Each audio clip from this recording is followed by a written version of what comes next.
ನಾನಂತೂ ಯಾರ ಮೇಲೂ ಜಗಳ ಆಡೋಕ್ಕೂ ಹೋಗಿಲ್ಲ. ಯಾವ ವಿಚಾರಕ್ಕೂ ನಾನು ಇವತ್ತವರೆಗೂ ಒಬ್ಬರ ಮೇಲೆ ಸ್ಟೇಟ್ಮೆಂಟ್ ಮಾಡಿಲ್ಲ. ನನ್ನ ರೆಕಾರ್ಡ್ ನೀವು ತೆಗೆದು ನೋಡಿ.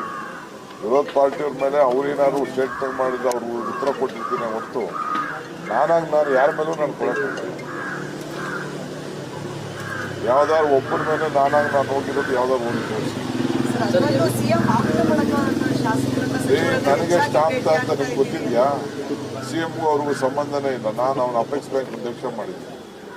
SM ಕೃಷ್ಣ ಗೌರ್ಮೆಂಟ್ ಅವರು ಜನತಾ ಪಾರ್ಟಿಲಿದ್ದರು, CM ದಳದಲ್ಲಿದ್ದರು. ನಾನು ಕಾಂಗ್ರೆಸ್ಸಲ್ಲಿ ನಾನು ಅವನ್ನ ಅಪೆಕ್ಸ್ ಬ್ಯಾಂಕ್ ಅಧ್ಯಕ್ಷ ಮಾಡಿದ್ದೀನಿ ಅಂತ ರಾಜಣ್ಣ ಗೊತ್ತಿದೆ, ಕೇಳಿ ಅವರು ಹೇಳ್ತಾರೆ. ಈಗ CM ಅವ್ರಿಗೆ ಆಪ್ತೆ ಅಂತದ್ದು, ನನಗೂ ಆಪ್ತಾರೆ. ಯಾರು ಆಪ್ತ ಇಲ್ಲ? ನಾನು CM ಆಪ್ತರಲ್ವಾ? ನಾವಿಬ್ರು ಬ್ರದರ್ಸ್ ಥರ ಇದು ಕೆಲಸ ಮಾಡ್ತೀವಲ್ವಾ? ಈ ಥರ ಯಾವ್ದಾದ್ರು ಒಂದು ಇಶ್ಯೂ ಗೌರ್ಮೆಂಟಲ್ಲಿ ಲಾಸ್ಟ್